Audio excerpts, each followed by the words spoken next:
How much further can cubing hardware go? In short, not much. Wait, what about the work that Chris Tran is doing? And what about Cubicle Labs and all the companies that are putting research into bettering cubing hardware? Hey YouTube, it's me Spotty. Welcome to another weekly Cube and Topicals. Now, don't get me wrong, I don't think that the cubing innovations, as the Cubicle likes to call it, is pointless, and I don't want to belittle the work that people are doing to better the stuff we use. However, I just don't think that there is much room for leaps and bounds to be made in terms of cubing hardware. At least for 3x3, we see this through the gap, or lack thereof, between the cheapest and most expensive 3x3s around.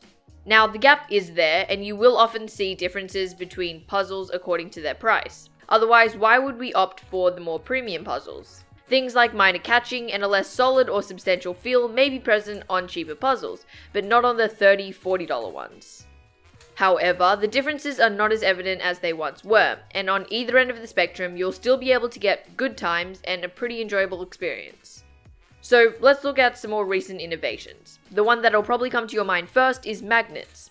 Magnets were the hype for a pretty decent period of time, and you could say that they still are today. They're a clever little addition to puzzles, and with correct strength, I really do think that they can benefit just about any 3x3 and up. So I like them. I do think that they can add a bunch to a lot of puzzles and they make a difference. But they just don't make miles and miles of a difference. In the grand scheme of things, the performance boost that magnets give is very minor. And to a world-class solver, maybe, yes, that one catch will be the difference between a world record or just another fast solve. But for the rest of us, I think we can be content without.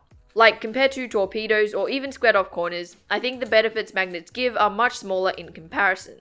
But I don't doubt that magnets will become the standard and cubes will start to come out with affordable magnetic counterparts. As we continue, just keep in mind that I'm saying all this in answer to the question, how much further can cubing hardware go? Not, do little things make a difference or do small changes mean anything? Because the question matters. But that leads me to my next point. While I don't think that there will be huge improvements made to the 3x3 mechanism in terms of performance, I think what will come is more innovations on customizability in puzzles. And we've been seeing it for a while now, even in a lot of people saying that 3x3s coming out nowadays aren't improving a lot, but are just giving options for different turning styles and preferences of feels. And of course we're seeing it as well in things like new lubricants, boron treatment, and premium services that different stores have. So yeah, I'm sure there'll be new things coming in that department, but I really don't see any more jumps in performance as far as 3x3 goes. For other puzzles, that might be a slightly different story. The WCA event that I think the most improvement can be made in terms of hardware is 6x6. 6x6 hardware is hard to make, and even though we have really great puzzles now, I think there is still improvement to be made. Catching is still often a problem, so yeah, there's room there.